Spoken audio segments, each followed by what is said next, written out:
অন্তর্বর্তীকালীন সরকার যদি নিরপেক্ষ না থাকে তাহলে একটা নিরপেক্ষ সরকার দরকার হবে নির্বাচনের সময়। যতদিন সংস্কার সম্পূর্ণ হবে ততদিন ধরে অপেক্ষা করবে জনগণ যে তারা তাদের ভোটের অধিকার থেকে বঞ্চিত হবে। আমরা এখনো দেখছি যে আমাদের আমলাতন্ত্র আগের যে ব্যবস্থায় ছিল সেই ব্যবস্থায় তারা এখনো সচিবালয় থেকে শুরু করে সমস্ত প্রশাসনে তারা একইভাবে তাদের ভূমিকা পালন করছে, কোনো রকম রদবদল হয়নি।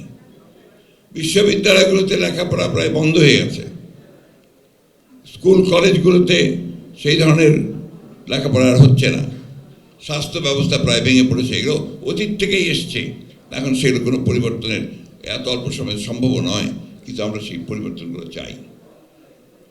সেই কারণে আমরা বলেছি যে নির্বাচন তো দ্রুত হওয়া দরকার।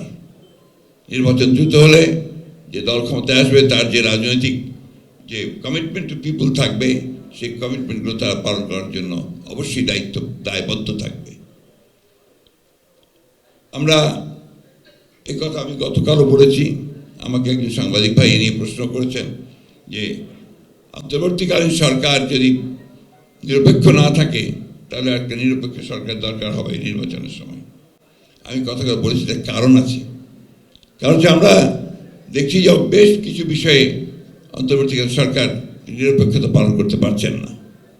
আমি তাই অনুরোধ করব, আমি প্রত্যাশা করব যে আমরা আশা করি যে অন্তর্বর্তীকালীন সরকার তারা সেই নিরপেক্ষতা পালন করবেন এবং দেশে যে সংকট আছে সেই সংকট থেকে দেশকে মুক্ত করবার জন্য তারা কাজ করবেন।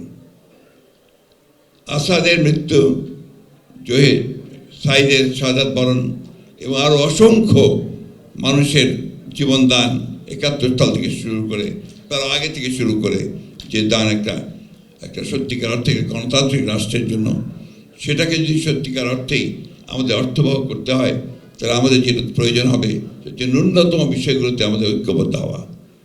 আমরা আমাদের যারা একসাথে আন্দোলন করছিলাম, যুগপৎ আন্দোলন করছিলাম, আমরা ৩১ দফা কর্মসূচি দিয়েছিলাম।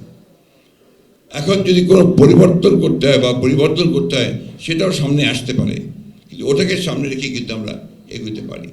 যে আমি মনে করি যে আমাদের এই ন্যূনতম যে সংস্কার রয়েছে নির্বাচন কেন্দ্রিক, সেই সংস্কারগুলো করেই আমাদের অতি দ্রুত নির্বাচনের পথে যাওয়া উচিত এবং নির্বাচনের মধ্য দিয়ে যে সরকার বেরিয়ে আসবে তাদের দায়িত্ব হবে এখানে আপনার পুরোপুরিভাবে সেই সংস্কারের যে কমিটমেন্ট আমাদের আছে, ৩১ দফা কমিটমেন্ট, সেই কমিটমেন্টটিকে বাস্তবায়িত করা ও জনগণের প্রত্যাশাকে পূরণ করা।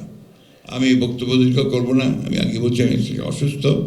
আমি শুধু এই কথাই বলতে চাই, আসাদের রক্তকে আমরা বৃথা যেতে দিতে পারি না, জুয়েলের রক্তকে আমরা বৃথা যেতে পারি না, সাইদের রক্তকে বৃথা দিতে পারি না। সব মিলিয়ে আজকে যারা আমাদের জন্যে, আমাদের ভবিষ্যতের জন্যে তারা প্রাণ দিয়েছেন, সেই তারা যে চেয়েছিলেন, যে স্বপ্ন তাদের ছিল, সেই স্বপ্নগুলোকে যেন আমরা বাস্তবায়িত করতে পারি, সেই জন্য একটা ঐক্য গড়ে তুলে আমরা যেন সেটা অর্জন করতে পারি, সেই চেষ্টাই আমাদের করতে হবে।